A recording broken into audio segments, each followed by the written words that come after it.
thought it could be fun to share today what I'm doing for summer, and I'd certainly love to hear what everybody else is doing. So this is my summer binder, and what I've done is put all my classes, I teach mostly group classes in the summer, and so all the content that I'm going to be using is in one binder where it's really easy for me to put my fingers on it whichever day. I only teach 3 days a week, really condense my week down. So anyway, I have a list of games for music theory and activities and some of the music I want to cover.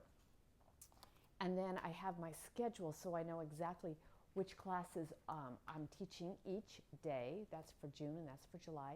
And then I have a page where I'll put binders together for students, but this is QR codes for the backing tracks that we use so that they can access those themselves if they want to. So my first little class is for my keyboard explorers. Those are my brand new students who've never played piano before. And I'll use the Scary Alphabet piece by Alexa Madison, which is always a hit, and then some improvisation with Daniel McFarlane. I have a couple of his that I really like for beginners. And then some Jennifer Eklund pieces, the Sea Song, Cha Cha Cha, Little Hot Cross Buns, a Garage Band by Will Bailey. All of those have cool tracks. It doesn't use more than 3 notes. It's perfect for my beginners.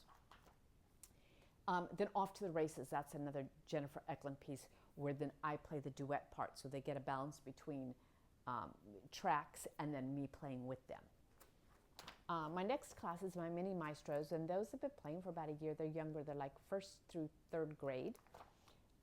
Again, they love the Scary Alphabet. That's the Alexa Madison piece. Chrissy Ricker has an active listening worksheet that I thought we might implement. More improvisation by Daniel McFarlane.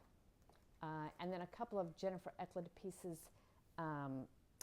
Rainy Day Games and Daisy Dogs, I think, because we're introducing more notes, and bass clef and treble clef, and we have tracks to go with those.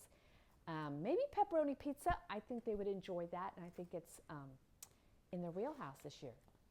Stuntman, a Will Bailey piece. Again, cool piece, doesn't use more than 3 notes. We could eliminate the left hand if we needed to, but it's just C chords, so it makes it simple. And then I do want to do a little bit of composing with this age group, so I have Compose Create. Wendy Stevens has some nice staff paper that you can print off. Piano Pals is my next group. That's 4th through 6th grade. And then we're going to use some Susan Staples Bell's prompts for composing, which is really kind of cool stuff. Kind of introducing chords to that group. She has a lot of different ones in her resource. And then a Will Bailey piece, the Mon Chéri. I've kind of changed up a little bit in terms of broke it down so I have different versions for different students. But there's the full-on piece, and it's got a nice track. I have the QR code for that. And then again, some more Jennifer Eklund pieces by the Breezy Bay. I think would be a good fit for that group. And again, some more staff paper. And then Piano Posse. This is my middle and high school kids. And with that group, we're going to work on the Amazing 4 Chords song by Susan Staples Bell. And then Pianosaurus Rex had this fun little Desolation Waltz, kind of encouraging students to arrange it.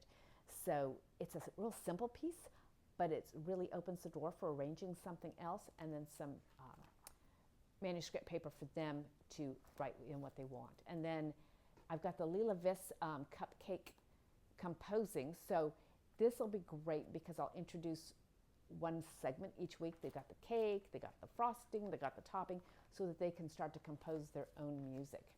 I might have them read something. This Mastermind comes in 3 versions by Jennifer Eklund, which is great, and Minor Case of the Blues. This class has a bigger range of abilities, so a multi-level is a great fit for that group. So that is what I'm doing for the summer. I do have some private lessons. I'm not sure what we'll work on yet, but that's how this is working for me. I'd love to hear what you're doing.